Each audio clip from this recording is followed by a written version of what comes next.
Hello. Welcome to week 2, guys. We are going to work on the second part of your menu design, which will be the inside of the menu. Hopefully you already finished up the front of your menu and you are ready to move on to the inside.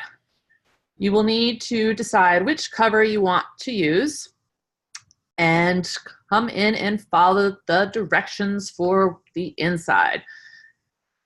If you remember from last week's demo, I did the Maxwell steak and seafood spot. And this was one cut design and then this one. So I'm gonna stick with I like this one better. So I'm going to go ahead and remove this other one altogether. So I'll come over to my pages, open up my pages, and just go ahead and delete that one. Going to add a second page because we need to have the inside of the menu. And I want to come and toggle back and forth again between my directions and also the actual application itself. So we want to make sure that we follow those directions, guys. It's essential. So I go ahead and I duplicated my week 1. I'm going to rename it and save it as a new file and call it my week 2 assignment. So let me jump back over and I'll do a file save as, and I'm going to name it the week 2 and save. I'll go ahead and replace it because I already know that I've already saved it correctly. And we want to make sure that we get all the information from the menu itself. So if you remember from week 1, we downloaded the files. Depending on which restaurant you had a folder full of assets and materials. So I have Maxwell's, and inside are my images and my text and logo and everything needed. So on here is the menu text. So I'm going to go ahead and open up that menu text and show it to you.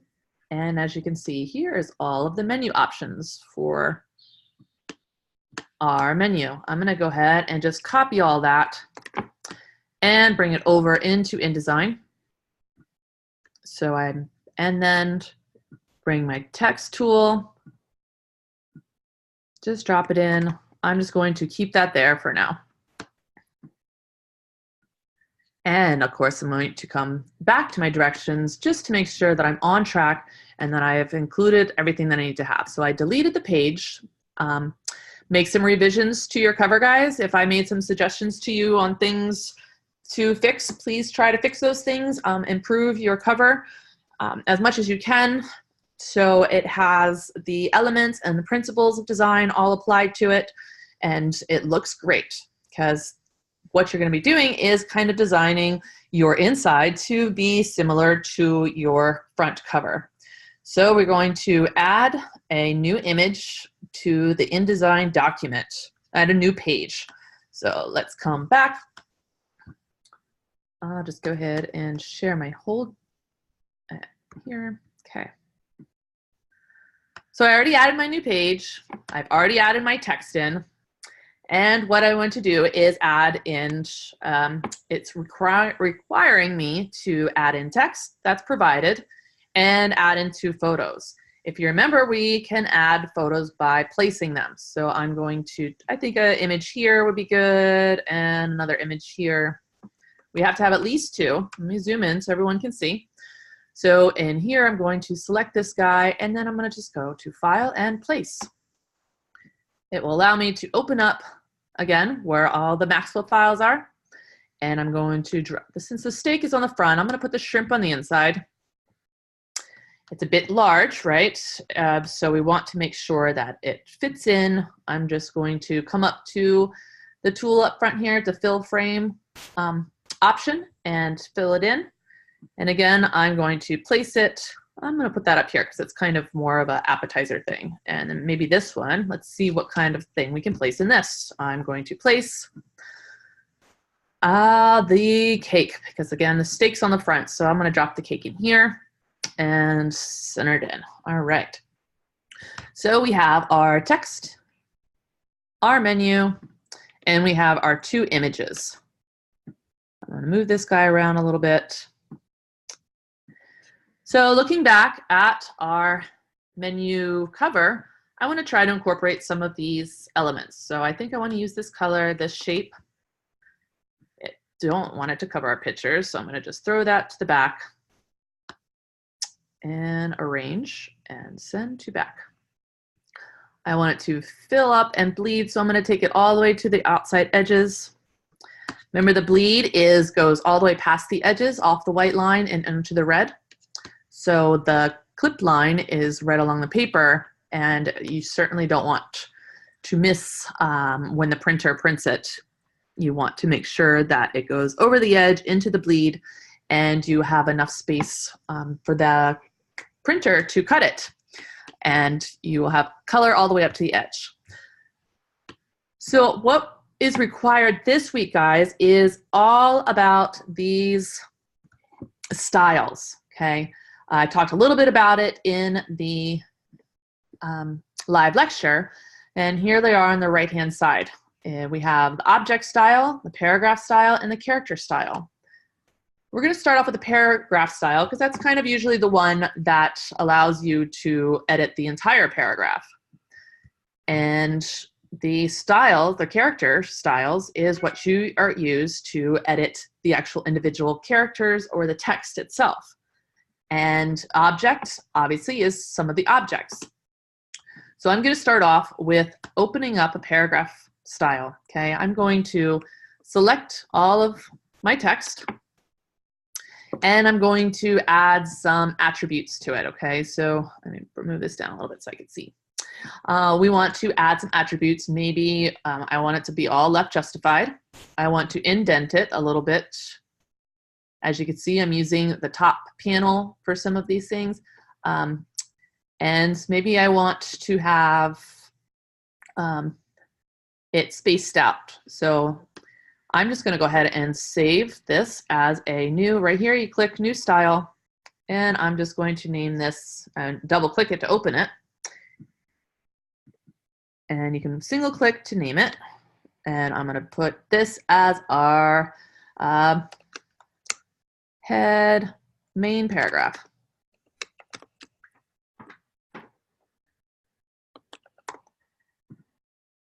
And double click to open it, and look at all these options, guys. We have tons of options here. So we have basic character formats, and that's based on your fonts and what you want the whole paragraph fonts to be. So we can change that here to whatever you like, but this is going to set the style for the entire paragraph. So we want to just keep it as something simple, maybe Helvetica or something fairly easy, right? That's easy to read. Depending on what settings that you have, let's just do this one. And then of course you have all your other formats. You have your advanced character formats. I like indenting a little bit. So yeah, the first line indent, and then second line space before. Down here, if you're not seeing what's happening, you have the option to preview things or not preview them. I usually like to work in preview mode because it's helpful to kind of see what's going on with your text. So let's indent it some. Now tabs, I'm going to open this up in a different option, but this is another place that you can do your tabs, and you have your paragraph rules and so forth. So make whatever settings you like. I would probably just stick with the basics, guys, because it starts getting a little complicated when you get into some of the other pieces of all the other settings, and you have plenty of time to go more advanced as you move in and further into your career and into your further classes. But I just want you to set a basic, simple paragraph style to this, okay? And we already have it named. And that's basically it for the paragraph style.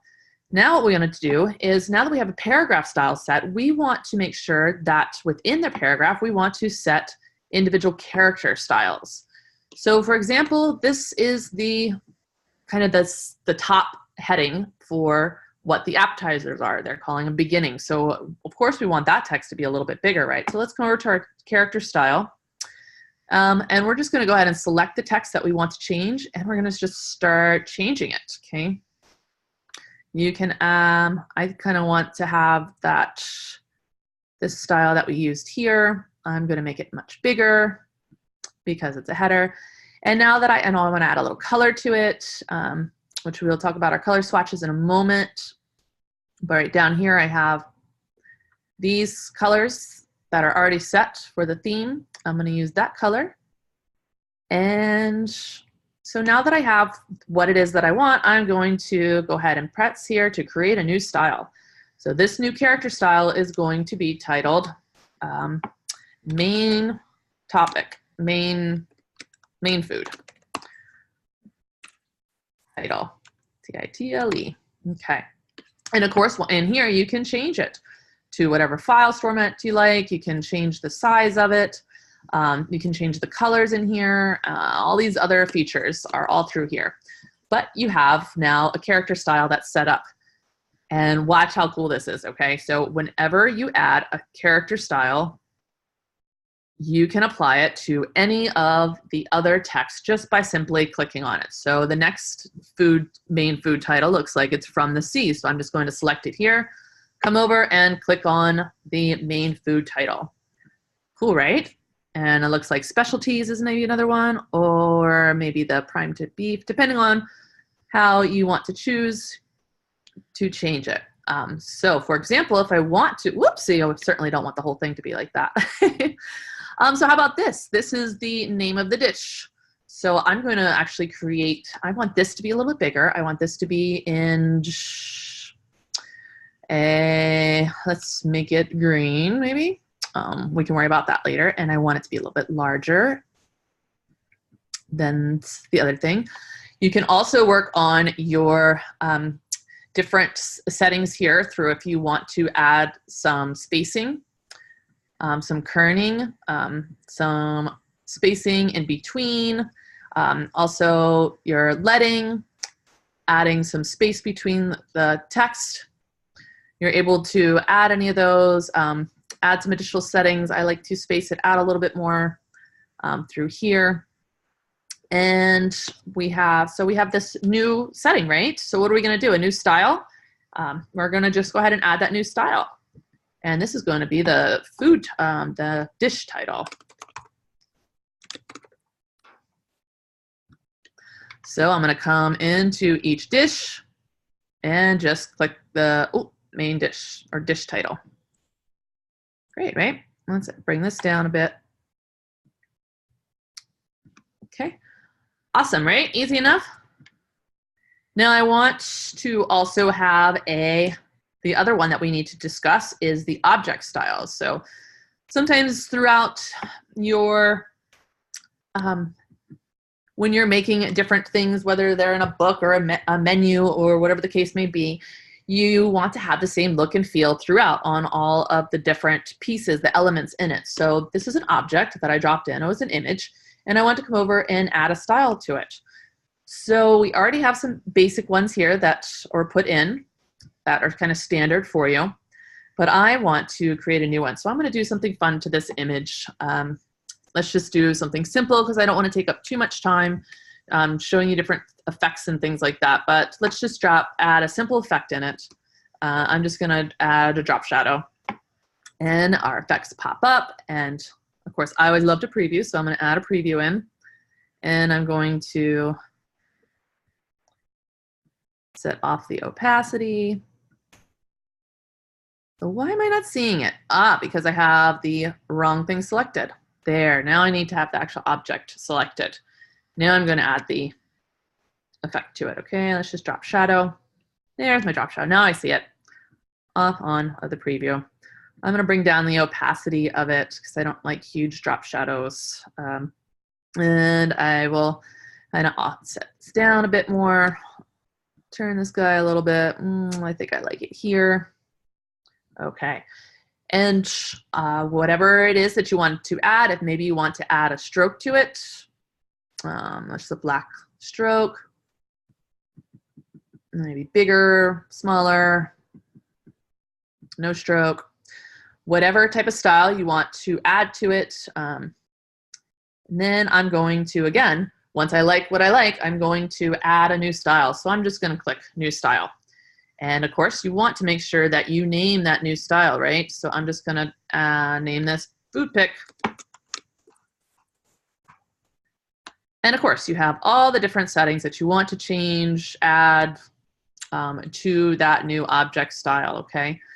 And then once you have that object style, you can add it to whatever other objects you want just by selecting that object and clicking on it. Awesome, right? Makes it so much easier because now say we have a menu that's 500 pages and we have 2,000 photos in it and we want to, the customer doesn't like the drop shadows. Well, or they don't like the outline or they don't like anything about it. All you simply have to do is come in and change that style. It's very much like style sheets in web design. I don't know if any of you guys are going into web design, but cascading style sheets, it kind of works the same way. You change it in one place and it changes them all throughout the entire thing. Makes life so much easier because then you don't have to go in and change all 500 pages or 2,000 images. You simply just come in and change that one object style, okay? So let's go on to tabs because this is also something else that you're going to need to have in your menu. I'm going to make this a little bit smaller because he's kind of getting in my way, because I want to make sure that we also work on our tabs. That's another requirement for you guys to have in your project here. So you have to make sure that you have your paragraph styles and your character styles, and you're also going to need to work on tabs. So yeah, you can come in here and just tab this over, but you don't want to do that, guys, okay? I want you to use this cool feature called the tab. So I'm going to select this. I'm just going to have one tab in here, okay? But I want it all the way over here at the end of this. So I'm going to select here and come up to, oh, I always forget where things are sometimes. Tab, yeah, no, not tab. Here it is, sorry. Type, come up to type and choose tabs. Also, you have your characters, your paragraph, and your tabs here. Gives you this cool little pop-up. Here you control where your tabs are set. Tabs is when you click tab and then it kind of bumps it out a little bit, but you are able to control where you have your individual tabs at. So you click on it and drag it out, and look, you can put it wherever you want. So I would say I want the prices all the way on the end, or say I just kind of want it right here. This is also, guys, where alignment comes in. So that's basically the tabs. I like to see you guys use that and experiment with that. You can also have a double tab and create another one where, oops, you can control the inner tabs as well. Okay, so make sure that you guys are using that guy. And you are going to be using these to make sure that you have alignment in your work, okay? People need to be able to see and read things clearly in a menu based on how you organize your content and place that like items together. You want to have nice lines, so you can pull over your grids and grid line and make sure that everything is in line. It really depends on what look and feel that you're going for with your piece. So that can certainly change, but it really is all dependent on you as the designer. But make sure that you are considering the different elements of design, okay? Let's look at our assignment sheet again and just make sure we have everything that we need to have. We have it. We use the text provided. We have 2 photos, check. We used a paragraph style and we used a character style. We also we have not done a custom color swatches yet, but we did do tabs with leaders. So let's come back and I'm going to show you a quick example of how to make sure that you add your color swatches to this. So also along the right-hand panel here, we have our swatches. So I already kind of have a color theme for this one, but that was one that I based off of when I did it in week 1, and it created its own by using the picker over here. I did an eyedropper theme tool. Now I'm going to select some other pictures, and I want to make a whole new color swatch. And I would like you guys to also do this. This is part of your requirements to be able to learn how to do this. Because a lot of times customers are going to ask you to make sure that you use specific colors and certain number colors. So you always want to make sure that you have the right green or whatever it is. And so we're going to click that little folder there and call this menu, menu colors. I do know how to spell colors. And then so you can use selected watches or selected items. So I'm just going to click here, and this will be, this right now is all the colors that are already in the project. And say I want to add another color. I may want to make all of the prices, say a different color, okay? So I'm going to add another color here. I'm going to get my little dropper, my little eyedropper tool, and I'm going to pick a color up here. And it came, I'm going to swatch. Whoops. I do not want to change that color, so I'm going to make sure that I'm deselected from that. I noticed some of you guys accidentally had strokes on the outsides of your text boxes. That's how it happens. You accidentally had something selected and you were changing things around, and then you did not realize that you actually changed that. So with nothing selected, I'm now going to choose the eyedropper tool again. I'm going to grab this color. I don't like that one. And you see it can automatically changes what the different colors are. I really want this reddish color in here. So I'm going to eyedropper tool again. And there's that color. There's that reddish color that I want to add. So in here, and of course you can always just open up the colors and choose it even more precisely. Sometimes your clients will give you CMYK numbers for the printer, or they're working in RGB. It really depends on your customer and your client and what type of project you're working on. But print, you're going to be working with CMYK. Oh, so I have my color. I hit OK. And I am just going to click this guy right here and add a new swatch. Here it dropped it into this setting, and I'm going to pull it down and put it into my menu colors. So now whenever I want to use that color, I know what it is, I know where to find it, and say I want to add in some lines. And I want to maybe have a cool line from here to here. I'm going to kind of try to replicate the lines that I have in my menu at the top, or at the front of my menu. I want to try to replicate some of those lines in here. But I want to use this color. So actually, you know what? I'm going to just switch it to the green. You know what? I'm going to switch it to the black. And you can use whatever colors that you have in your color menu. And they stay there for as long as you use the project. And that's basically it, guys. So you have your color swatches, you have your object styles, your paragraph styles, and your character styles. Again, I'm going to save this because you can never save enough.